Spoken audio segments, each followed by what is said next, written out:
अब तो अपने आप को मैं इतना सौभाग्यशाली समझता हूँ, श्री जंग बहादुर जी यादव ने मेरे को मजदूरों की सेवा करने का हरियाणा प्रदेश के अंदर बड़ी अहम जिम्मेदारी दी है। जो मजदूरों से मेरे को प्यार मिला हुआ है, उस प्यार के भरोसे पर, प्यार के बलबूते पर जंग बहादुर जी के आशीर्वाद के साथ मैं भारतीय जनता पार्टी का निष्ठावान कार्य करता हूँ, जो 87 जिले का सेवा करता रहा हूँ। तो भारतीय जनता पार्टी का भी अपना एक फर्ज बनता है। उन्होंने अपने किसी सतम को चुनना चाहिए या आया गया राम चुनना चाहिए, जिस प्रकार से पिछले 10 सालों के अंदर बीजेपी नाम की चीज नहीं रही थी। और उसी प्रकार से मैं नायब सिंह सैनी जी से उनके नेतृत्व पर भरोसा करता हूँ, क्योंकि उन्होंने जींद में आकर के श्री जंग बहादुर जी की आवाज पर उन्होंने 89 करोड़ रुपए जिस प्रकार से हमारे मजदूरों के खाते में डाले थे, उसी प्रकार से भारतीय जनता पार्टी के निष्ठावान सिपाही श्री श्री नायब सिंह सैनी के ऊपर मैंने भरोसा है कि वो मजदूर के बेटे को, भारतीय जनता पार्टी मजदूर के बेटे को, मजदूरों की सेवा करने वालों को जरूर अवश्य ही कोई मौका देंगे। लगी क्योंकि मैं गाँव घूमा तो सारे मजदूरों ने मेरे को बताया कुछ लाभ नहीं मिल रहा यहाँ पर। तो ये इस बोर्ड के चेयरमैन भी बन गए, मंत्री भी बन गए, और बनते ही साथ जो है जितनी योजना थी कुछ योजना भी घटा दी, और उसी दिन से जो है लोगों को लाभ लेने में बड़ा।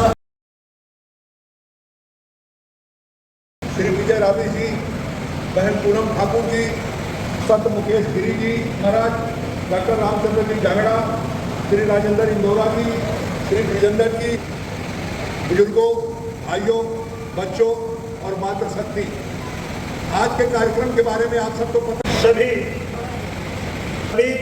प्रदेश के पदाधिकारी, मेरे सामने बैठे पिता तुल्य बुजुर्गों, नौजवान साथियों, माता व बहनों, आप लोगों ने यहाँ बहुत ही कीमती समय दिया, गर्मी के टाइम में बैठे रहे, बड़ा ध्यानपूर्वक सुना। मैं यहाँ पहुँचने पर अपने प्रदेश, जिला, तहसील व गांव से आए हुए सभी का तहे दिल से धन्यवाद करता हूँ। और जो यहाँ आए हुए हैं, अपने पास में साथ में भोजन का प्रोग्राम है, भोजन बना हुआ है, आप लोग आराम से धीरे धीरे भोजन लेकर जाइए, बड़े प्यार प्रेम से जाइए। आपने इतना बहुत बढ़िया कीमती टाइम दिया है। आने वाले विधानसभा के विधानसभा के अंदर जो आप लोगों ने कीमती समय दिया है, इसका मकसद क्या है आप लोग समझ गए, ये किस प्रकार से दिया गया। नेता लोगों ने आपको समझा दिया है। आपके हाथ में इतनी वो पावर है, आप कुछ भी उसमें लिख सकते हैं, कुछ भी बना सकते हैं। मैं आपका तहे दिल से धन्यवाद करता हूँ। बहुत बहुत धन्यवाद। इसी बात के साथ आज के कार्यक्रम के समापन की घोषणा की जाती है। सभी साथी प्रेम से भोजन करें। जय हिंद।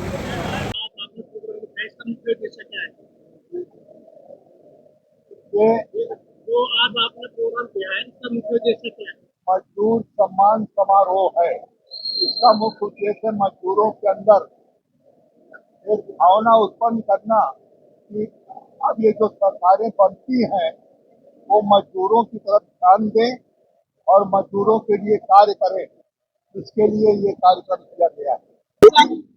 आते हैं हर बार जो है बड़े बड़े नेताओं को क्या आपके पास मजदूर के मेरे पास में हरियाणा के चीफ एडवाइजर हरियाणा कामगार संघ की जिम्मेदारी है।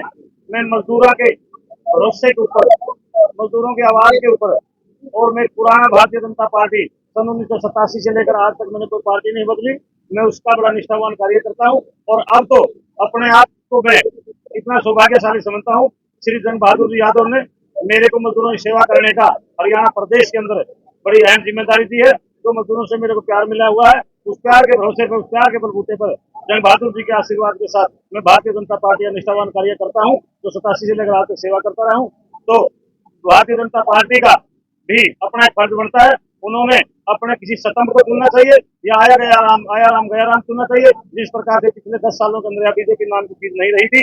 और उसी प्रकार से मैं नायब सिंह सैनी जी से उनके नेतृत्व पर भरोसा करता हूँ, क्योंकि उन्होंने जींद में आकर के श्री जंग बहादुर जी की आवाज पर उन्होंने 89 करोड़ रुपए जिस प्रकार से हमारे मजदूरों के खाते में डाले थे, उसी प्रकार से भारतीय जनता पार्टी के निष्ठावान सिपाही श्री श्री नायब सिंह सैनी के ऊपर मैंने भरोसा है कि वो मजदूर के बेटे को, भारतीय जनता पार्टी मजदूर के बेटे को, मजदूरों की सेवा करने वालों को जरूर अवश्य ही कोई मौका देंगे। क्योंकि मैं गरीब का बेटा हूँ, गरीब की सेवा करने वाला हूँ। भारतीय जनता पार्टी गरीबों में उम्मीद को देखने वाली पार्टी नहीं है, इसलिए हमें विश्वास है वो अवश्य ही। हमारे पास में मुद्दा यह है, पहले तो आपके पास में गरीबों की समस्याएं हैं, और उसके बाद में हम एक साफ, स्वच्छ, पारदर्शिता, बिल्कुल साफ सुथरी और लोगों के बीच में लोगों के पसंद आने वाले, लोगों की भलाई का जो काम है हम उन्हीं मुद्दे के ऊपर काम करेंगे। शिक्षा के बारे में क्या कहना है? शिक्षा के बारे में मैं ये कहना चाहता हूँ कि जितनी मेरी खुद की कमाई होगी, खुद की कमाई आज भी है, उसका 10% रख के मैं गरीब बच्चों को आज भी लगाता हूँ। मैं खुद भी गरीब हूँ। मेरे घर के अंदर किसी का कोई बीमा नहीं मिलेगा, किसी के बैंक खाते में कोई बैलेंस नहीं मिलेगा। अगर बैलेंस है तो गरीब बच्चों का ही बैलेंस है। मैं चाहता हूँ कि सारी जिंदगी का जो भी दिमाग हो 90% अकेले शिक्षा पे ही बाहर और देश और प्रदेश के अंदर न्यौछावर कर देना चाहिए। शिक्षा सबसे बड़ा दान है। आगे अपने को जाना से आपको मौका मिलता है तो मजदूरों को लेकर आपको खुद आगे रहेगा। सबसे पहले मेरा ये रहेगा, मैं जंग बहादुर जी से आशीर्वाद लेकर के मैं अपना जो चंडीगढ़ के अंदर जो दायित्व होता है उसको निभा करके बाकी का बाकी मैं सारे मजदूरों के घर जा करके वहाँ उनके साथ मिलकर खाना खा करके उनकी समस्याएं सुनूं और उनके बीच में समस्याएं सुन के जंग बहादुर जी के माध्यम से मैं सरकार को भेजूं और मजदूरों की समस्याओं का समाधान करूं।